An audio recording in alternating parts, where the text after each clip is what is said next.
You wake up, put on your Ray-Ban Meta glasses. You're living all in. You realize you need coffee. So you say, "Hey, Meta, how do I make a latte?" Brew 2 shots of espresso. After Meta AI gets you caffeinated, you're ready for some beats. "Hey, Meta, play hip-hop music." You head to meet some friends, but can't remember the place. "Hey, Meta, call Eva." Ray-Ban Meta glasses, the next generation of AI glasses. Just say, "Hey, Meta," to harness the power of Meta AI. Shop now at meta.com/smartglasses. Light up your holidays with Vizio's 65-inch Quantum Smart TV, now just $449.99 at Target. Immerse yourself in a world of over 1 billion vibrant colors with quantum dot technology. Plus, wide viewing angle ensures everyone gets the perfect view during movie marathons, no matter where they sit. Stream your favorite festive songs from North Pole Radio using the built-in iHeartRadio app. But hurry, this deal won't last much longer. Give the gift of entertainment and get your Vizio 65-inch Quantum Smart TV for just $449.99 at Target today. Deciding on what to listen to is hard. Using Zumo to stream music from iHeart 90s Radio is easy. Or play iHeart Country or Hip Hop Beats. Your choice, all for free. Stream easy with Zumo Play. Get live and on-demand entertainment with no logins, no signups, no accounts, no hassle. This December, get cozy on the couch with Charlie's Angels starring Drew Barrymore, Lucy Liu, Cameron Diaz, and Looper starring Bruce Willis and Emily Blunt. All streaming free on Zumo Play. Go to play.zumo.com now. Life is hard. Zumo is easy.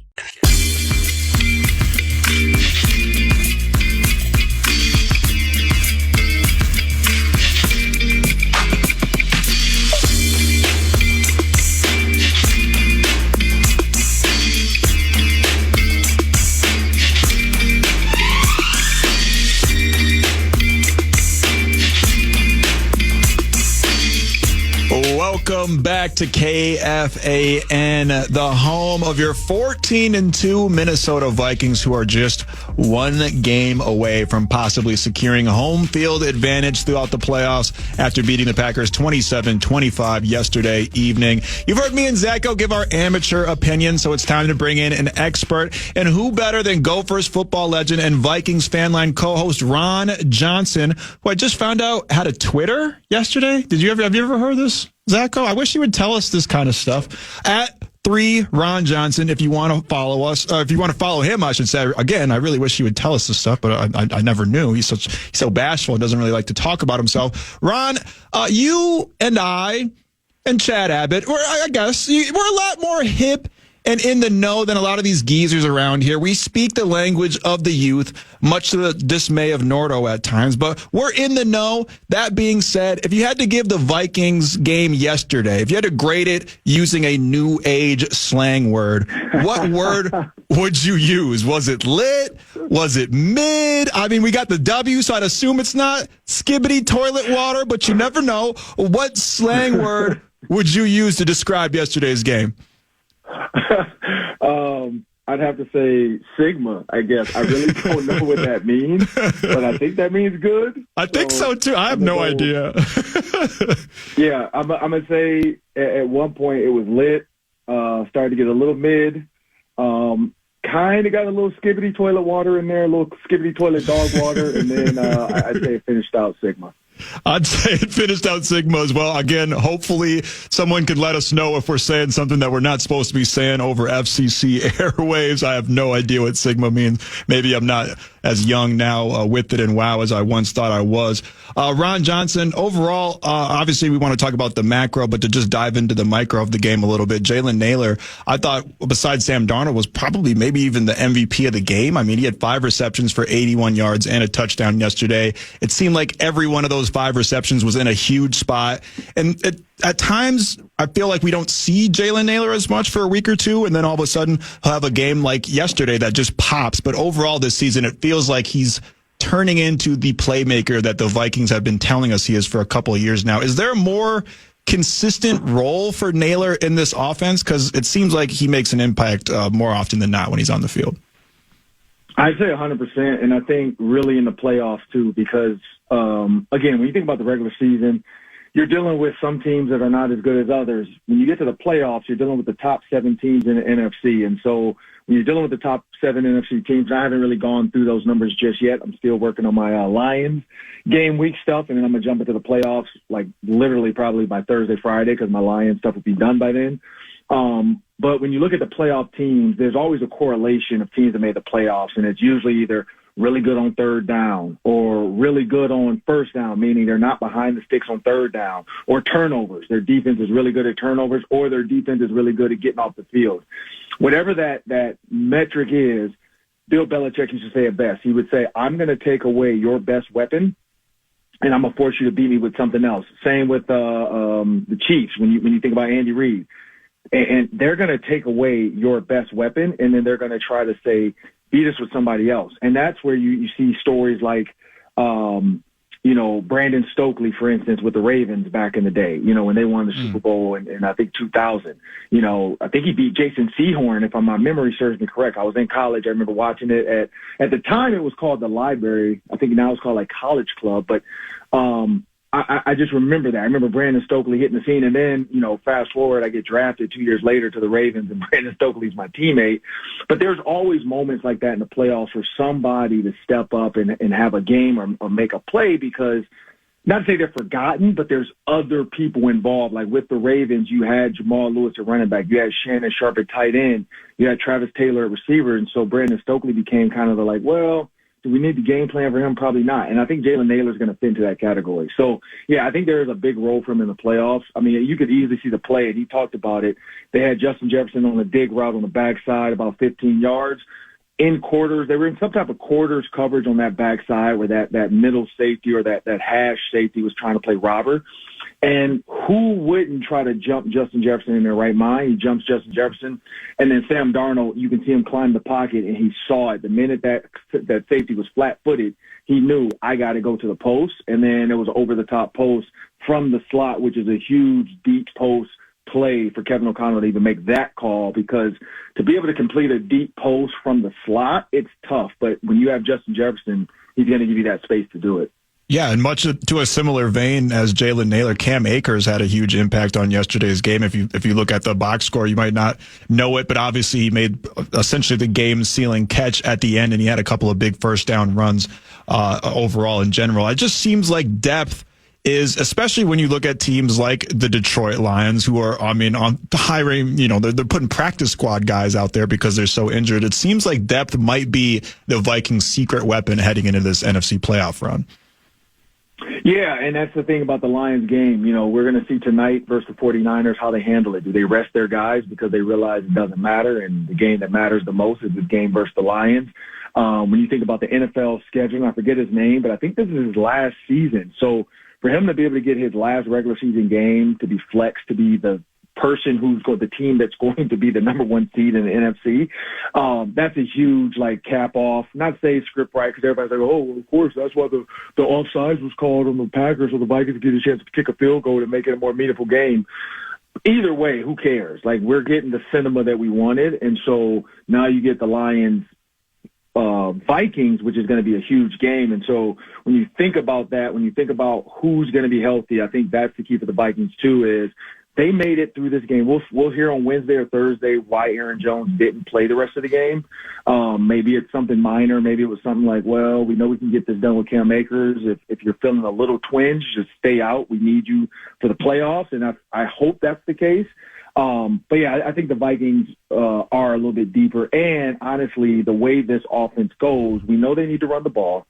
Nordo talked about that last night, that if Kevin O'Connell could run the ball more, he would. But this is a pass-first offense. And I think every single week you see T.J. Hockenson get better and better, which basically, coming off of that injury, it takes a full year, if not more.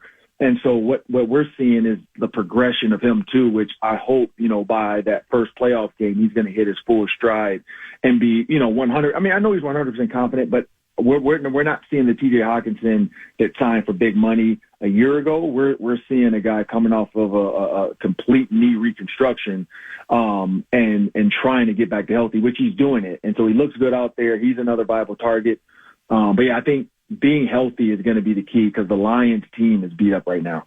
Ron, this is a situation that just really hasn't happened much, if ever, before, to have two teams of this caliber meeting in the final week of the regular season to decide who, ultimately gets a first round bye, and who the other team has to go on the road in a tough, shorter week.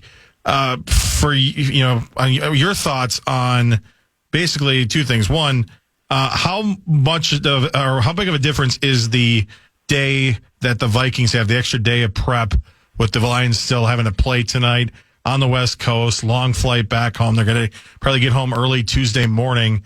How big of a difference does that make? And who's the pressure on more, the Vikings or the Lions?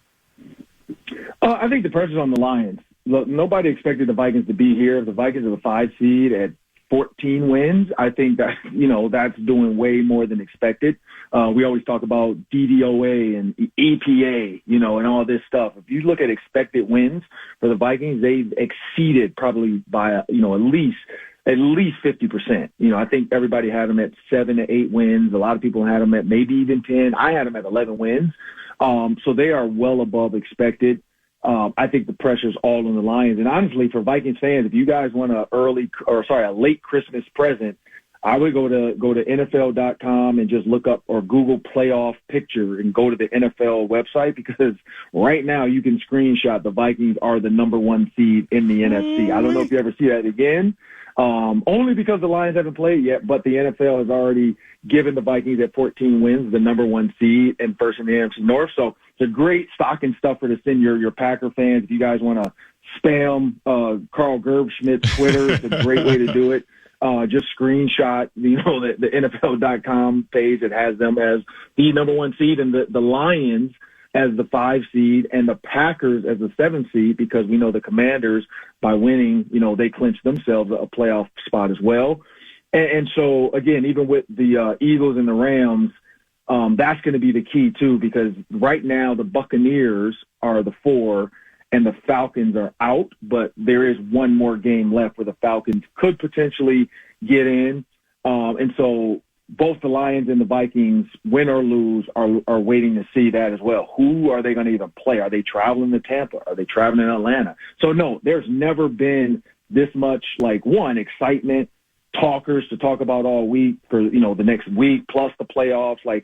There's so much of the NFL is excited about because the playoff, and even for the AFC. I mean, the Broncos are still in the hunt at the 7. And so there's a lot there, too, where both sides of this table, I mean, other than the Chiefs kind of locking it down at 15-1, everybody else can kind of move around a little bit. And I think the Bills locked up 2, and the Ravens look like they've locked up 3. So, it's going to come down to who gets the 7 seed and who gets the AFC South, AFC West as well. I mean, there's a lot to unpack there. But, yeah, the Vikings-Lions being the flex Sunday night game, that's the best situation ever, because it has nothing to do with any other team. There's no TV watching. There's no game watching.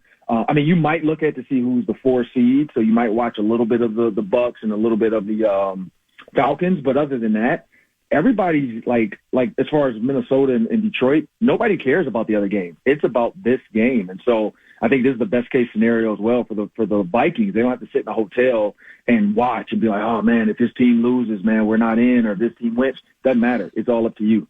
And just what a unique scenario for the Lions right now, who are in San Francisco preparing for a game that is ultimately meaningless. I wonder, from a mental standpoint, how do you go into tonight for them and prepare for that game, and then also, again, have that shorter week while the Vikings are already watching film and resting up and getting ready for a week of practice? Yeah, it is tough. I mean, here's the thing, though. If you take your foot off the pedal, you can get hurt. And I think that's the key. They don't want any injuries. They don't want any lackadaisical injuries. Because we know the 49ers are playing because they want to see what Ricky Pearsall can do, the receiver that, got shot. So he hasn't played much as a rookie, but was really highly touted, really athletic out of Florida. So I know they're going to be playing him. They want to see, in Brock Purdy, what do they really have? Because he was lightning in the bottle. And now, can it be replicated over and over? And is it worth whatever we think, he wants? Because, he hasn't got paid yet.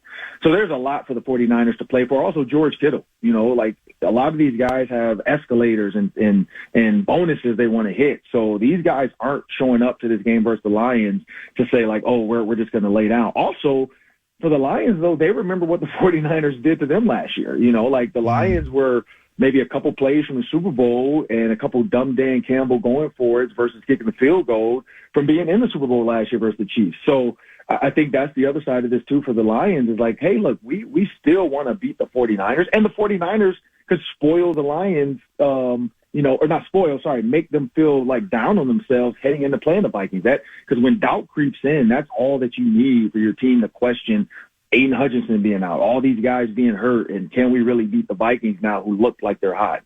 Yeah, and as unlikely as it is, I believe that the Lions would still have, if they lost yesterday, if there was for some reason a tie next week, then they would not obviously have the tiebreaker and the Vikings would win. So if they won tonight and then there was, I don't know, a situation where they could maybe go for the win, it's mind-blowing. I can't see Dan Campbell not going for the win, even knowing that the tie would get them the number one seed. But technically, they have to play for the supposed tiebreaker over the Vikings tonight, in case there was a literal tie, which would be possibly the funniest ending to a season ever. Judd in Chicago texted us like a couple hours ago about that scenario, and just the hilarious thought of the Vikings kneeing the ball in overtime to get the tie, to get the first round bye, but obviously not likely. But it's funny to think about. It's hilarious to think about, honestly. Well, the last game did come down to 1 point, like a one score. So it could happen. We've seen stranger things in this game. And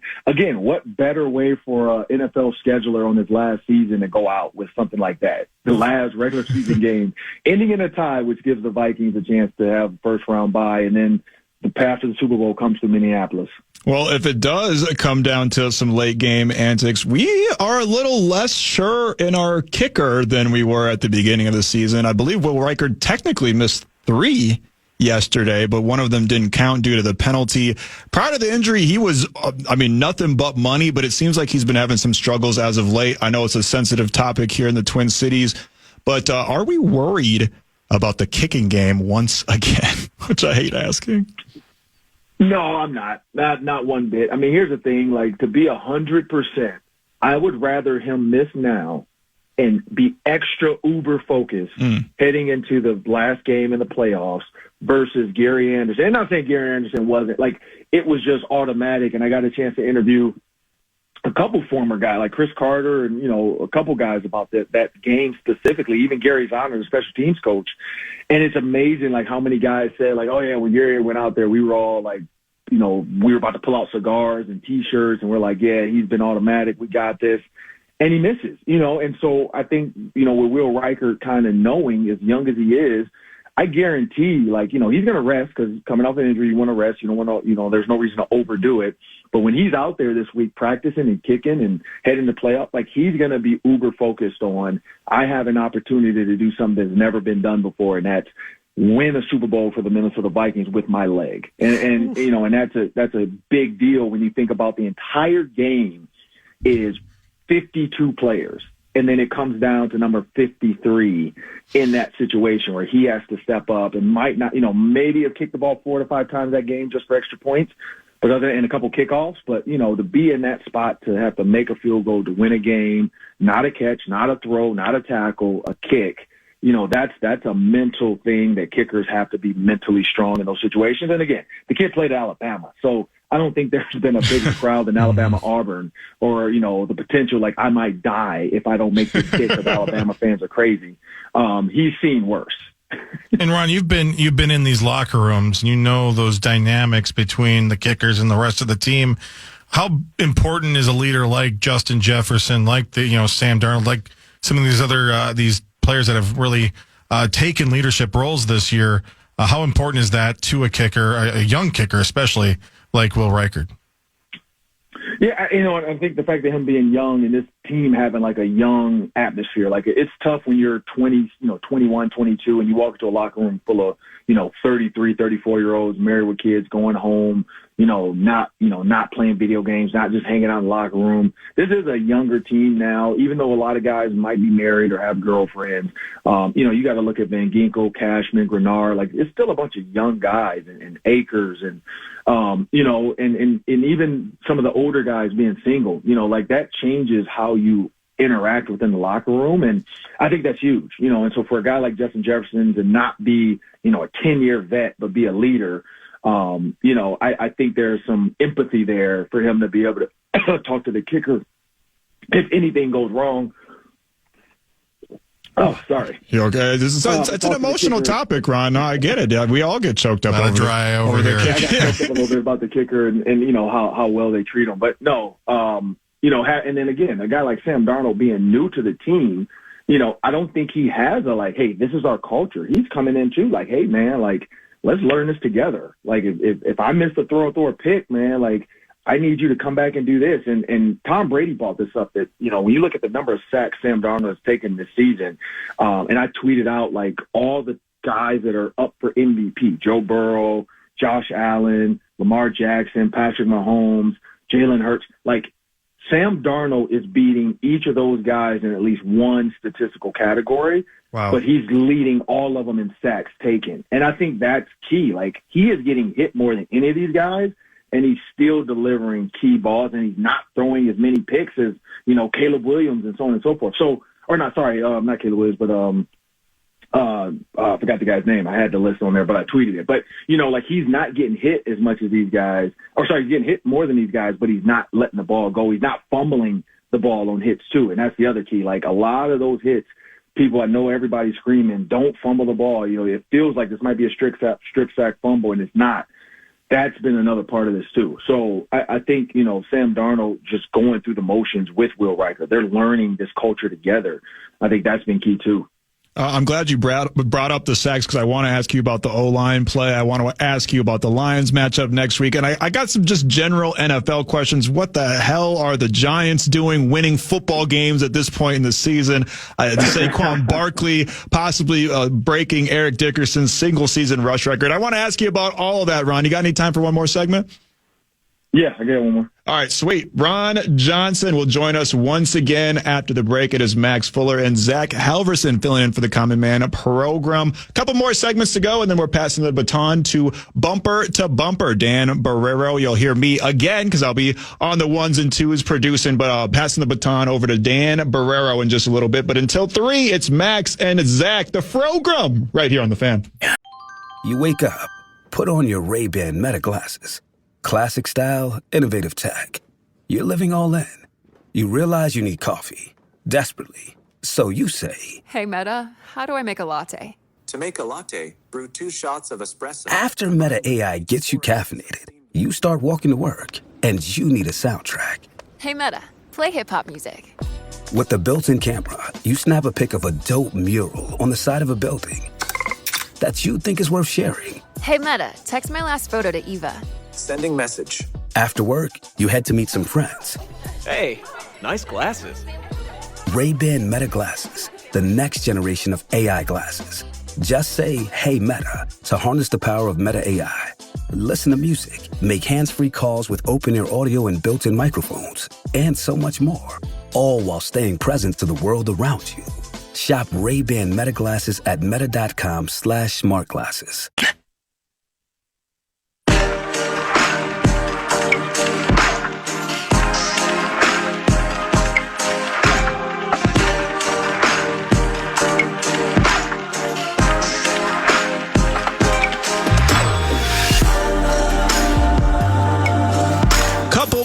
Segments of 12 to 3, a.k.a. the Program. Max Fuller, Zach Halverson. What kind of generic beds did you guys... I don't know. How high were you when you put this together? It actually wasn't, surprisingly, it was Brett, honestly. Because this sounds like, this is like generic chill beats YouTube, you know, like with the little anime girl doing the studying at the desk. Like, this is generic chill beats, 100%. This is a low-budget Netflix. Like, they're showing, like, the kids at a party or rave. Or, have you ever seen Love is Blind when they play the low-budget music in the background? That's 100% what they say. But it fits the vibe. We're 2 low-budget guys just here trying to fill in for the Common Man. We got Ron Johnson on the phone talking all things Vikings. But to expand it to the broader shield, Ron, just for just a second, Eagles running back Saquon Barkley is on the cusp of possibly breaking the single-season rushing record. He needs just 101 yards in the final week of the season, and he will break Eric Dickerson's record. He's just the 9th player ever to eclipse 2,000 rush yards, which is just insane considering the devaluing of the running back and how so many different running backs have had such a huge impact. I mean, most of the best teams in the NFL have a killer rushing attack, but just in general, if you're Nick Sirianni, Saquon Barkley obviously has the chance to get this record that may live forever. I mean, Eric Dickerson's had this record for decades now, but you've already locked in the number 2 seed. You have nothing to play for. If you're Nick Sirianni, the head coach of the Eagles, do you let him try and go get it, or do you pull a Leslie Frazier and say no record for you? I would let him go for 300 on the Giants. I literally would. I mean, I do understand, like, I would have a serious conversation with him about, potential risk of injury. Hey, we're in the playoffs. We're the number 2 seed. Let's make sure we don't overdo it. But yeah, I would take the leash off, because one, you don't need that win either. Like, you lose this game, it doesn't matter. Like, I would give him the ball. I mean, if he wants it, I would give him the ball 50 times just to be a jerk. Like, I would. But that's just me. Especially because you're playing your rival. Like, who? Well, you're playing your rival. You just got into an all-out brawl with the Cowboys in their tunnel. And that's what Philly's been made of. And Nick Sirianni is the ringleader. I mean, Nick Sirianni got into a fight with Zach Ertz after the Commanders game because, Zach Ertz was talking trash about how the Commanders beat them, and it was literally just a quick handshake as they're going by, but it turned into something. Big Dom's been in the fight. It's a revolving door of Eagles, like the persona that they try to have. And it starts with Nick Sirianni. Like, Nick Sirianni, after he beat, I think the Colts, he told the fans and people, like, this is for the coach they fired, because that was his guy. And, he's like, that's a big F you to them. Like, this is how he operates. And so when you look at Joe Schoen, and you talk about Brandon Brown, for those that don't know, he's the assistant GM for the Giants. He's the black guy, in that, Hard Knocks video that's sitting on the couch, like, do not let Saquon Barkley go. And they did it anyway. So if I'm the owner, I'm making Brandon Brown my GM, because I'm like, look, Joe, you clearly had no vision. You let Daniel Jones now go to the Vikings. He has a chance to win a Super Bowl ring. That would be the best ever. You have Saquon Barkley, who we let go. We said, do not let him go within the division. Instead of that, you just let him go. Now he can sign with whoever he wants. So, of course, the Eagles are going to go get him because they run the ball. I mean, it's an embarrassment of how they've handled this situation, paying Daniel Jones as much as he did for beating the Vikings and then turning around, and now he's back. So that, to me, feels like the ultimate chess move. Like, hey, Daniel Jones, we're going to let you win. We're going to let you get a bunch of money. We're going to get Saquon out of there, and then we're going to bring you into the Vikings. How's that sound? All right, I'm in. and that's like one of those movies like with Will Smith and Megan and what's her name? Margot Robbie. Oh, yeah. Con artist or something. Mm-hmm. Like, that's what that felt like. It felt like the Giants got conned from the start, and the entire NFL was in on it except for them. I mean, even to the text message from Belichick. When you think about some of the other stuff that's going on within the league, like, it's amazing how bad some of this stuff has been around this organization and things they've done. Well, and to add on to that, they dropped 40-something points yesterday. They were in the driver's seat for the number 1 overall seed, possibly getting the franchise quarterback that they so desperately need.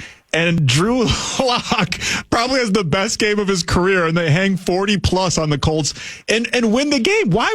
If you're the New York Giants, whoever's in charge, I get they can't just tell the guys to lose, but what the hell are they doing winning games at this point in the season? Because now they're bumped down all the way to, I think, 3rd or 4th, which I get that if New England's number 1, they're more than likely not going to draft a quarterback, so you still have a chance to get your guy, but it just doesn't make any sense at all. That whole organization, it's just bafflingly dysfunctional. Yeah, you better hope that New England is happy with Drake May, because we've seen stranger things happen with organizations now with this whole draft thing. But whether it's Cam Ward or Shadur Sanders, and I think those are the 2 front runners right now for top picks. That's the question. It's like, why would you make it up to the teams ahead of you to decide on who they want versus who you want?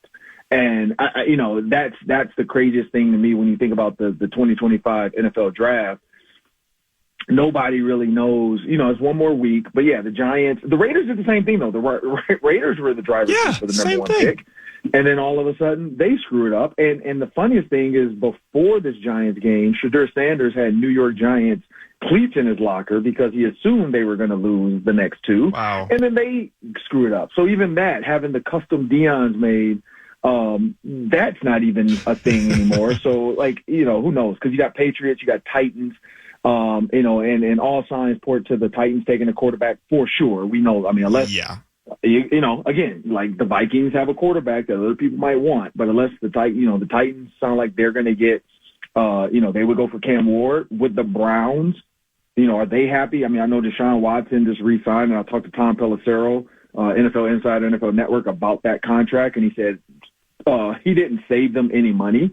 He just said it was an accounting trick that you put the last 3 years of the contract on the back end so that now when that cap hit hits, you can spread it out over 3 years because you technically had a longer contract than what you actually signed them for. So you're basically just hiding money for later to when the salary cap goes up and that hit doesn't hurt you as much. Kind of like, if you think about Kirk Cousins with all the money he got. And then you would have the Giants. And right now, mock drafts have the Giants taking Jalen Milroe. So that, because if the Browns were to take Shedeur Sanders, and then the Giants would be, not say stuck, but Jalen Milroe would be the next option.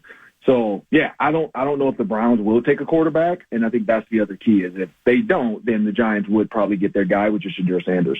Which is, how infamous is that picture of those cleats going to be if Shedeur turns out to be the guy that we think he's going to be? And I know a lot of people, there was speculation early on in his college career, or at least when he first started kind of popping off, that he might pull a Eli and maybe, decline to go to a certain place or not. But that's not really in play right now, right? He's like, if the Titans have the number one pick, it's probably not ideal compared to moving to New York, but he's going to play for whoever drafts him, right? Like, he's not going to pull any of those type of moves. Or you don't know for sure. Here's the thing. Like, when there's one way to say it when you need the money, and there's another thing to say when you don't need the money and you're looking for a career. Like, his dad is rich. So he doesn't need the money. You know what I mean? Like, he could say, hey, I'm just going to sit and wait another year and just work out. Now, that hasn't always worked out for guys that try it that way, but we know that has happened in the past where guys have threatened to sit out and say, I'm not going to go into the draft. I'm just going to work out because the quarterbacks coming next year don't look any stronger. Other than Arch Manning, I think, would be next year or the year after. So. Yeah. It doesn't seem like a strong group next year either. So, but again, now he's 1 year older. Now he's pushing that limit of like, okay, your second contract, how old will you be? Because he's not a 3 year right away done, 3 and done guy. He's been, at Jackson State for a couple of years, now at Colorado for a couple of years. So yeah, I don't know. I think Deion is going to have a little bit of control over it, but not too much. But people didn't, like when Eli's dad did it, nobody cared, but all of a sudden it's Deion Sanders and people want to make a big deal about it. Hey, it's business at the end of the day, and you want your son playing for an organization that is, and honestly, I don't know if I would trust the Giants unless they told him, hey, we're going to get rid of this GM or something, or these people in the front office, because I wouldn't trust some of their moves. Right. Ron, just switching gears real quick, I'm watching the Music City Bowl, which unfortunately you just missed out on. Oh, no. But I know you were looking forward to that. Any bowl season memories from your days with the Gophers? I'm watching Iowa, Missouri right now, too, as well, but I am very surprised that Iowa scored 14 points. They have put up some big numbers at points within this season, but they weren't known for that. But Kirk Ferentz getting rid of his son might have been the smartest thing he's ever done for him being able to stick around for a couple more years, because the offense does look a little bit better. They brought in Tim Lester, who was one of my coaches with the Bears. He's a running backs coach. He's now the run game offensive coordinator for the Iowa Hawkeyes, which is why they run the ball so well. But yeah, no, my memories, man. I just saw the Gophers post that they're getting on their plane. Times have changed. Like, their Sun Country plane is painted maroon and gold. It's their plane. They had y'all on that Spirit flight, huh? And when you think about the way travel is, too, like when we would get there, I remember going to Miami, and the first thing we all did was we dropped our bags at the hotel. We didn't even, I think we might have put them, outside of our doors. I don't even know if everybody put it, and we ran to the beach. That was the first thing we did was, let's get to this beach. We all ran to the beach. And the only reason I remember this is because I have pictures, which I actually had to, this kids wouldn't understand this. I actually had to take a picture with the camera, have no idea what it looks like, and then take it over to either a Target or a Walgreens and have them print out the pictures for me so I can see them later. Oh, gee. But as I look at pictures now, that's some of the things that are coming back to my memory. Oh yeah, we went straight from the hotel, plane hotel, straight to the beach because Coach said we didn't have to be back till 8 p.m. for our first meeting. And so guys wanted to get that first experience in Miami as soon as possible. So that's some of the stuff. The games, they were fun. we weren't playing for anything because we were in the music. We were in the, actually, was it the music? No, it wasn't music. That was the MicronPC.com bowl. Micron PC. Yep. Down What in the Miami, hell is that? We turned Phillip Rivers into a first-round draft pick that game because we were up like 21-3 or something like that, and Phillip Rivers has killed us in the second half. Ron, last one for you. Appreciate you for joining us today. You're the best, man. Just to bring it all full circle, Vikings, Lions, Sunday night showdown with pretty much everything on the line. What's the biggest factor heading into this week's matchup with the Lions? I'm going to say, don't let your eyes get your stomach in trouble. A lot of people, try to bite off more than they can chew. I think for the Vikings is, don't play in the Dan Campbell's game. Don't try to get cute. Don't have a tackle eligible come in and, all that crap. Don't do it. Because we know Ben Johnson's going to be petty. He's going to watch back a couple games that the Vikings have recently played and try to find a hole in their defense or maybe something that they fell for or a trick play they fell for and try to recreate it because we know that's what he does. He's done it a couple times now.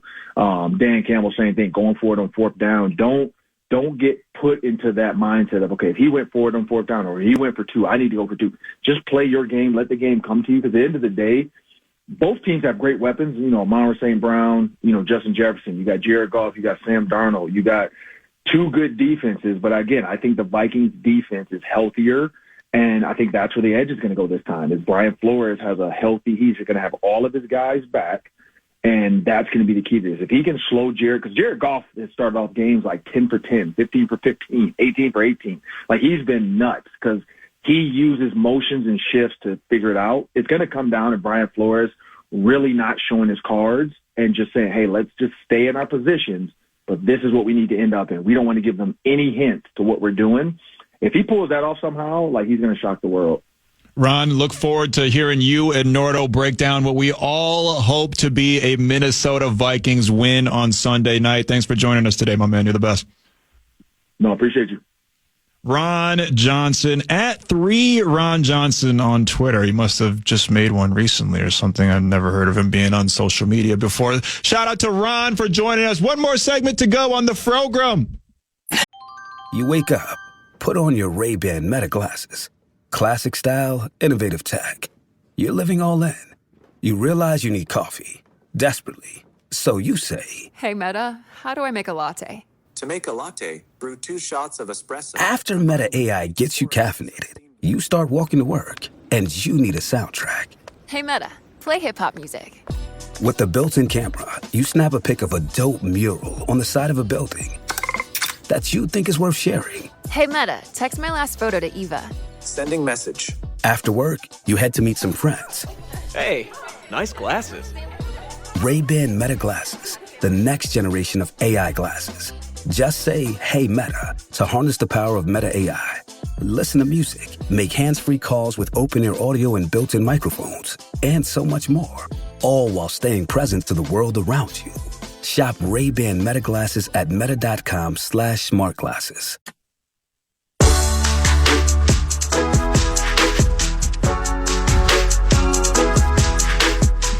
Final segment of what we like to call the Progrum.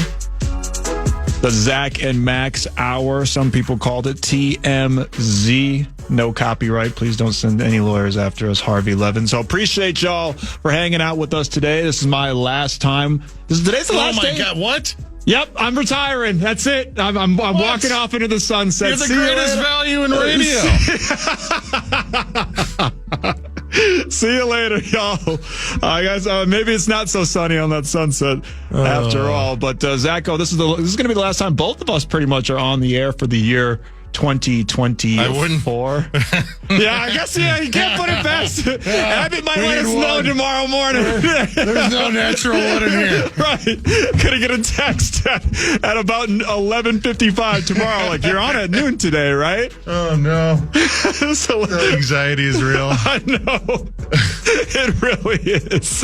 Zacho, a little bit earlier we talked about just this time of year, you get reflective, you get wistful, you look back on the year and all that stuff. But do you have a favorite 2024 memory or maybe a best sports moment, a best movie. It's so or hard show. to narrow it down. I know, and this year feels like 500 years into one, but also went by incredibly fast. 2025 still, like when I was a kid, I thought we'd have teleportation devices, flying cars, and I mean, I guess I could make like an AI image of Homer Simpson and Peter Griffin smoking a blunt with Snoop Dogg. That's pretty cool, isn't that? But not as cool as flying cars. 2025 still sounds so very futuristic to me, but it's less than 48 hours away. It's going to be weird. But a lot of good times.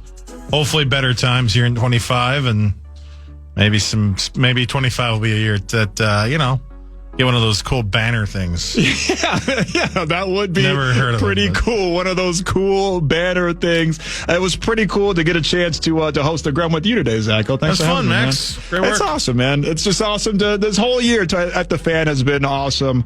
Appreciate all of you guys for tuning in, supporting us, everything that we do, from the Rue Party to the shows to the watch parties that me and Zacho are doing for the Wolves in the Wild. When's your next one, Zacho? Oh, boy. Thursday. Yeah. Coming up Thursday. So where's that at? Heartbreakers. All right. Come see Zacho at Heartbreakers. Thanks for listening to us today. Shout out to Ron Johnson. Shout out to Kevin O'Connell with his press conference. And shout out to MC John B. and Michael Russo as well. This has been the Progrum. You'll hear all the Dak-Dak-a-acts and Ack-Ack-a-Dacks, tomfoolery, skullduggery. You know all the bits. It'll be back after New Year's. Happy 2025, y'all. Peace.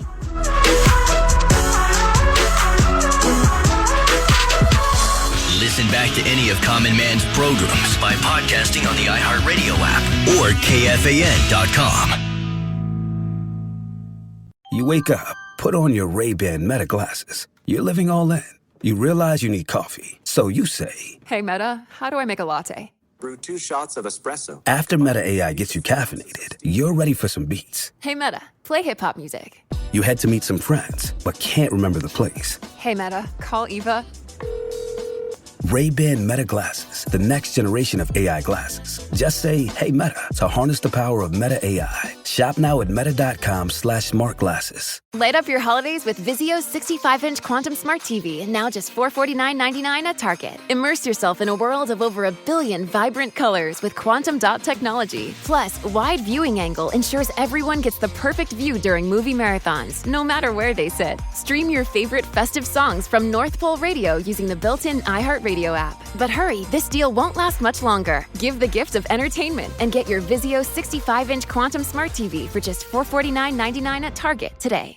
Deciding on what to listen to is hard. Using Zumo to stream music from iHeart 90s Radio is easy. Or play iHeart Country or Hip Hop Beats. Your choice, all for free. Stream easy with Zumo Play. Get live and on-demand entertainment with no logins, no signups, no accounts, no hassle. This December, get cozy on the couch with Charlie's Angels starring Drew Barrymore, Lucy Liu, Cameron Diaz, and Looper starring Bruce Willis and Emily Blunt. All streaming free on Zumo Play. Go to play.zumo.com now. Life is hard. Zumo is easy.